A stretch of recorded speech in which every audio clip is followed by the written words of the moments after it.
Hello and welcome to episode 2 of the Bulldog Blast podcast.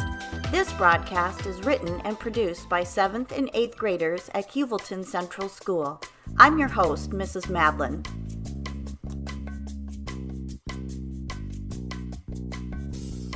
In our first segment today, Tristan, Kara, and Rylan discuss whether homework is beneficial or not. Today you are listening to the Bulldog Blast. I am Tristan and I am joined by Rylan and Kara. Is homework beneficial? Well, let's look at the pros and cons. One of the pros are increases your children's independence level. Another pro is homework gets your parents involved with schoolwork. Homework helps with time management skills and helping your child be more responsible. But don't forget there are some cons. One major con is many teens and kids get stressed over the amount of homework they have to do. Another con is kids don't have time to just be kids. School is already a full-time job for kids. When they get home, they should have a chance to just go outside and play. Study shows that kids suffer from deep sleep deprivation because of stress. A 3rd grader quit gymnastics because homework and sports was just too much. Kids' test scores get even lower because of homework. Chastity, a 7th grader, says, "I don't think we should have homework because we work a lot in class." 7th grader Cameron says, "There is a study that went out in Texas that said homework is a waste of time. Teachers might disagree, but we think the students are right." 1st grader Shia says, "I like homework because I get to stay up late and not tell my mom." Another 1st grader, Aubrey Mc, says, "I like homework because you get to write words." Mason and Jace both say no. They say this because homework is boring and they just want to play. The last kids we interviewed are 2nd graders Connor and Annalise. Connor says he doesn't like homework because you have to learn and it's boring. Annalise says, "I like homework because it's nice and I like to learn." Yes, sometimes it's difficult, but your brain grows when it's hard. We have decided that homework is not beneficial. You only live once and you should enjoy it. Thank you for listening to the Bulldog Blast. Thank you, Tristan, Kara, and Rylan. In our next segment, Joe and Julia discuss the early history of Heuvelton. Hello, Bulldogs. Thanks for listening to the Bulldog Blast. Today we're going to talk about the history of Heuvelton. Heuvelton is a small town in St. Lawrence County, New York. Did you know that Heuvelton used to be called Fordsburg? It was named Fordsburg after Nathan Ford in 1802. Who was Nathan Ford? Nathan Ford was known as the father of St. Lawrence County. He also served with George Washington during the Revolutionary War, then helped found Heuvelton and Ogdensburg. That's cool. What else is in Heuvelton? The McAdam Cheese Company. The McAdam Cheese Company was founded in Heuvelton, New York in 1876 by William McAdam, and that's where it got its name. McAllen Cheese is one of the oldest cheese-making companies in the U.S. Did you know that in 1806 there was only 3 log houses built in Heuvelton? One of its first settlers was Jairus Remington. He moved into one of the log houses with his daughter.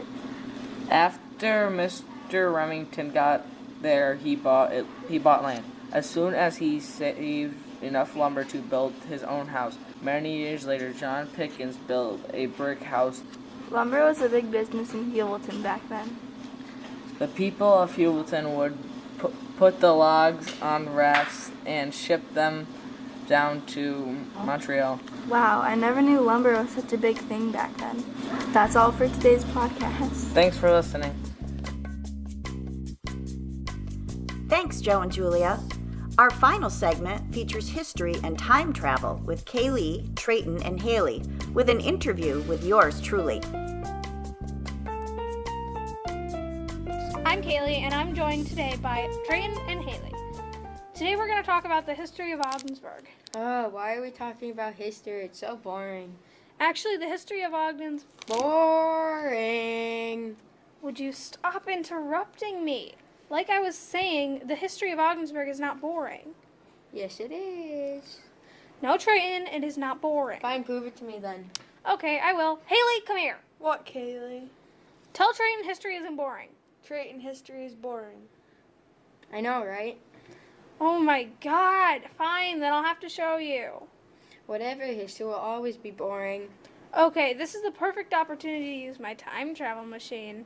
And don't worry, it's been tested on mice. I don't think this is a good idea, guys. You're just a wimp. Am not. Guys, let's just get going so I can prove you wrong.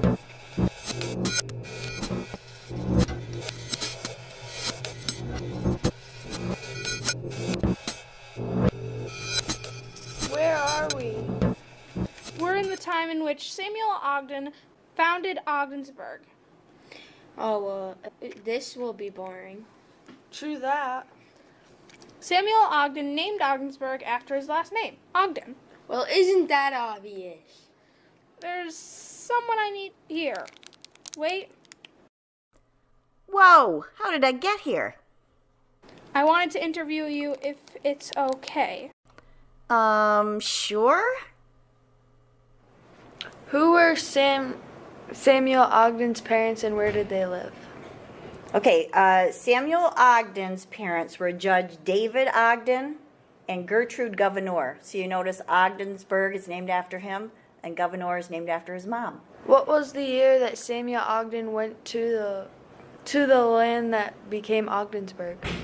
Well, after the American Revolution, he purchased land with his brother, and they actually never set foot here. So he actually never came here. So he bought all this land and never saw it. He had a house in Morristown, New Jersey, and that's where he's from. He was born in New Jersey, too. He was born in Morristown, New Jersey, and he married a lady named Euphemia Morris in 1775. And they had 12 kids. Okay, let's move on. And oh, you might as well come along. We have more questions. Let's go. Where are we now? When in boring history are we? We are in the 1940s when the Ogdensburg Agreement was made. The agreement changed for the better of Ogdensburg. What? Yeah, what? I think I can help here. Okay, so the Ogdensburg Agreement was an agreement where Canada and the United States were going to work together to establish a joint defense. This was during World War II. So if either country got attacked, they would help each other out. Who helped sign and make the agreement? President Franklin Roosevelt and Prime Minister Mackenzie King signed the document. What did the agreement do for Ogdensburg? Well, it actually puts Ogdensburg on the map. Most people had not really heard of Ogdensburg, and this agreement makes Ogdensburg pretty famous. But it's kind of neat because the Ogdensburg Agreement wasn't actually signed in Ogdensburg. They started talking about it in a train car in Ogdensburg, and that train car went to Heuvelton, and it actually was worked out in Heuvelton, but Heuvelton doesn't really get credit for it.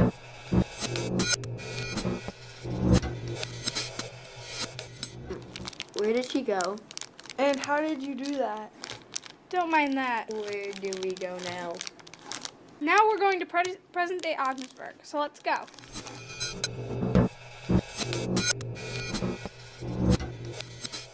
So every step you take is history, even if it's not recognized. I understand, so history happens all around us. Can we just go home? I want to go play Fortnite. I see you didn't learn anything. Well, fine, go home. We will go home knowing that we will be remembered. Well, thank you for listening to our podcast. Hope you enjoyed. Bye!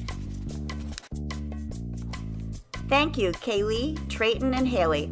Hope you're not too tired after all that time traveling.